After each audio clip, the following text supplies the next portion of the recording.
Hello student, good afternoon.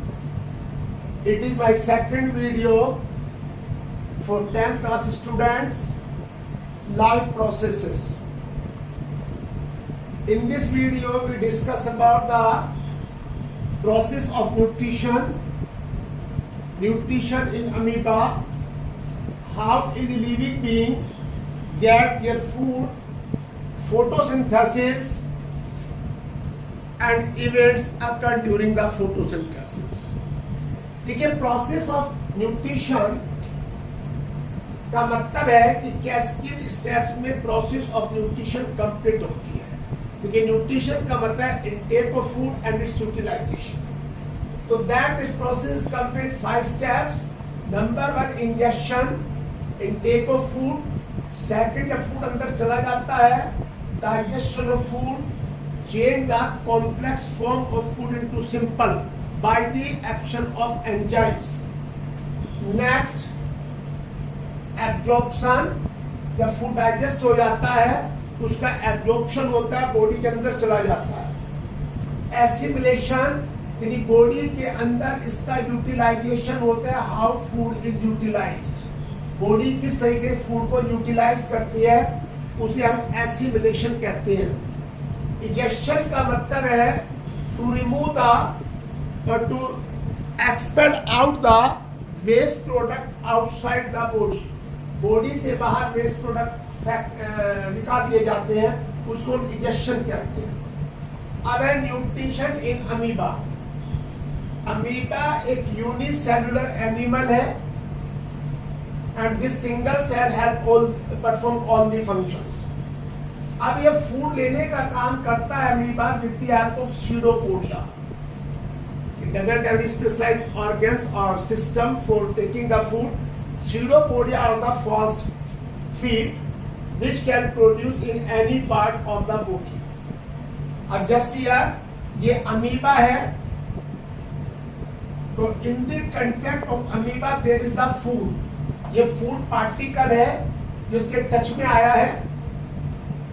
Where the food come in the touch of the amoeba, projections are formed called pseudopodia, or these pseudopodia are fused and make the food vacuole. Now the food enter inside the body. Now this food is digested in the food vacuole, और यहाँ से digestion के बाद जितने भी nutrients हैं, they come into the cytoplasm by simple diffusion. Simple diffusion से वो सारे सब्सटेंसेस साइटोप्लाज्म में आ जाते हैं and the waste are thrown out by contractile vacuole. Contractile vacuole is the excretory organ of the amoeba. अब how is living being get their food. देखिए living being है, प्लांट्स भी है और एनिमल्स भी, बैक्टीरिया भी है। कुछ ऐसे ऑर्गेनिज्म है जो सिंपल सब्सटेंसेस लेकर के उसे कॉम्प्लेक्स सब्सटेंस बनाते हैं, जैसे प्लांट एंड बैक्टीरिया। तो ये जो इनऑर्गेनिक सब्सटेंसेस हैं, जैसे आपका कार्बन डाइऑक्साइड और water, they take it and from these inorganic substances they make the food. ये फूड बनाते हैं और इनको कहते हैं ऑटोट्रॉफ। जब ये ऑटोट्रॉफ खाना बनाते हैं तो कुछ एनर्जी खुद भी कंज्यूम कर लेते हैं। लेकिन कुछ ऐसे ऑर्गेनिज्म हैं जो अपना खाना खुद नहीं बना सकते, but they take the food in the complex form, यानी कॉम्प्लेक्स सब्सटेंस की फॉर्म में ली जाती है और इसको by the action of catalyst और enzyme, enzymes are called biocatalyst.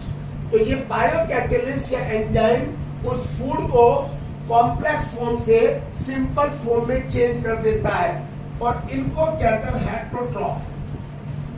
इन्हें क्या कहते हैं? हेटरोट्रॉफ। अब जो प्लांट्स हैं उनके अंदर फूड स्टोर होता है after the photosynthesis, store in the form of carbohydrates, और उस कार्बोहाइड्रेट को हम स्टार्च कहते हैं। Starch is a carbohydrate which is produced in the plant by the process of photosynthesis. Animal के अंदर ये ग्लाइकोजन की फॉर्म में स्टोर होता है। ग्लाइकोजन एक कार्बोहाइड्रेट है और ये glycogen store in the liver and muscles in animal. अब यहां देखिए, जब फोटोसिंथेसिस होता है, photosynthesis take place in the green part of the plant, और ग्रीन कौन है? लीव्स है। तो यहां पर जो लीफ है, इसका यहाँ पे क्रॉस सेक्शन बनाया गया है जो कि आपके कोर्स में है। इसमें सबसे बाहर ये कोटिंग है जो वैक्स लाइक कोटिंग है, इसे वैक्स कोटिंग कहते हैं, जो कि लीफ को प्रोटेक्ट करती है। इस कोटिंग के नीचे, इस वैक्स कोटिंग के नीचे यहाँ पे अपर एपिडर्मिस है जो सिंगल लेयर की बनी हुई है, और एक एपिडर्मिस लोअर साइड में है जिसे हम लोअर एपिडर्मिस कहते हैं। इस लोअर एपिडर्मिस में यहाँ पर माइन्यूट होल है जिन्हें आप स्टोमेटा कहते हैं। माइन्यूट होल है which are present on the lower epidermis. In between upper and lower epidermis, इसमें ये अपर एपिडर्मिस है, ये लोअर एपिडर्मिस, इन दोनों के बीच में यहाँ पर पैलिसेड टिश्यू है एंड स्पॉन्जी टिश्यू है। दोनों मिलकर के, और palisade tissue and spongy tissue दोनों मिलकर के कहते हैं मीजोफिल टिश्यू। अब देखिए, इन मीजोफिल सेल्स के अंदर यहाँ पर ये क्लोरोफिल पिगमेंट प्रेजेंट है। Chlorophyll pigment is present to here in the leaf. अब यहाँ पर अगर आप स्टोमेटा की बात देखिए, stomata are the minute openings which are present on the lower surface of the leaf। अब लोअर सरफेस ऑफ लीफ होती है, तो इसमें जो है यहाँ देखिए, ये गार्ड सेल्स हैं, और guard cells surround the opening which is called stoma. In guard sales के बीच में ओपनिंग है जिसे आप स्टोमा कहते हैं। And guard cells are surrounded by accessory cells. Guard cells are surrounded by accessory cells, और इन गार्ड सेल्स में there present the chlorophyll pigment. Chlorophyll pigment is also present in the guard cells. Through the stoma, ये जो stoma है, which is the part of the stomata, through the stoma there is the exchange of O2 and CO2। यानी कि यहाँ पर जो CO2 है वो अंदर जाती है, और यहाँ से O2 जो है ये बाहर आ जाती है as a by product of photosynthesis, as a by product of photosynthesis.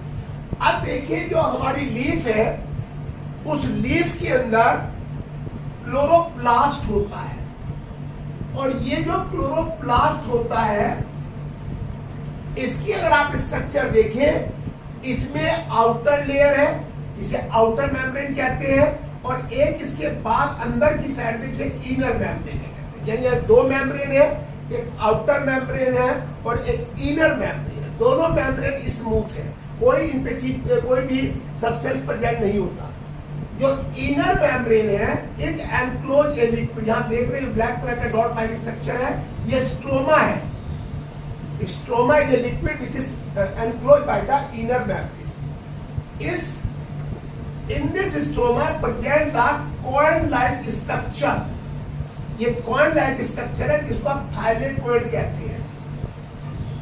In the stroma present the coin-like structure which is called thylakoid, and bundle of thylakoid is called granum। एक bundle होता है, एक stake होता है, जैसे आप एक रुपए की कॉइन्स को एक के ऊपर एक रखते चले जाते हैं, पूरा बंडल बन जाता है। वैसे यहाँ पर बंडल ऑफ थायलेकोइड को ग्रैनम कहते हैं, और ग्रैना इसका प्लूरल है। तो जो थायलेकोइड की मेम्ब्रेन है, इसके अंदर क्लोरोफिल पिगमेंट प्रेजेंट होता है। Chlorophyll pigment is present in the membrane of thylakoid, और ये जो थायलेकोइड की मेम्ब्रेन जिसमें क्लोरोफिल पिगमेंट होता है, ये यहाँ पर सनलाइट को ट्रैप करता है। इट ट्रैप द सनलाइट, जहां पे फोटोसिंथेसिस होता है। अब जब फोटोसिंथेसिस होता है, फोटोसिंथेसिस का मतलब क्या है कि it is the process in which the carbon dioxide, water ये कंबाइन हो जाते हैं in the presence of sunlight and chlorophyll. Sunlight provide the energy and chlorophyll is the place where the process of photosynthesis take place. तो यहाँ पर ये आपके glucose बन जाता है, यहाँ पर वाटर बनता है और यहाँ पर oxygen as a by product आती है. ड्यूरिंग द फोटोसिंथेसिस अगर आप यहाँ देखें, कार्बन डाइऑक्साइड और वाटर दोनों इनऑर्गेनिक सब्सटेंसेस हैं. सनलाइट और क्लोरोफिल की प्रेजेंस में ये दोनों यहाँ क्या बना रहे हैं, ग्लूकोज बना रहे हैं, वाटर बना रहे हैं और O2 बना रहे हैं. ये ग्लूकोज बाद में स्टार्च में चेंज हो जाएगा जो कि प्लांट्स के अंदर स्टोर हो जाएगा, जिसको हेटेरोट्रॉफ्स उससे एनर्जी लेते हैं. और oxygen is come out as a by product. ये ऑक्सीजन जो है it is utilise for the process of respiration और कंबशन. जब फोटोसिंथेसिस होता है, जब फोटोसिंथेसिस की प्रोसेस होती है, वहां पर ये 5 यूनिट्स होती है. सबसे पहला एब्जॉर्प्शन ऑफ सनलाइट. देखिए सनलाइट का जो एब्जॉर्प्शन है ये थायरॉइड की मेम्ब्रेन में होता है. क्यों होता है? क्योंकि वहां पे क्लोरोफिल पिगमेंट होता है. इसके बाद ये solar energy change into chemical energy by the process of photosynthesis. ये सोलर एनर्जी केमिकल एनर्जी में चेंज हो जाती है और कार्बन डाइऑक्साइड का रिडक्शन हो जाता है कार्बोहाइड्रेट में. कार्बन डाइऑक्साइड रिडक्शन कार्बोहाइड्रेट की फॉर्म में. और यहाँ पर स्प्लिटिंग ऑफ वाटर होता है, स्प्लिटिंग ऑफ वाटर होता है और energy rich compound ATP and NADPH2 are form to here. यहाँ पर ये एनर्जी रिच कंपाउंड प्रोड्यूस होते हैं. तो that this is about the nutrition in plants. Nutrition in plant है और इससे हमें ये भी पता चलता है कि carbon dioxide, chlorophyll and water and sunlight all are necessary for the process of photosynthesis. Thank you.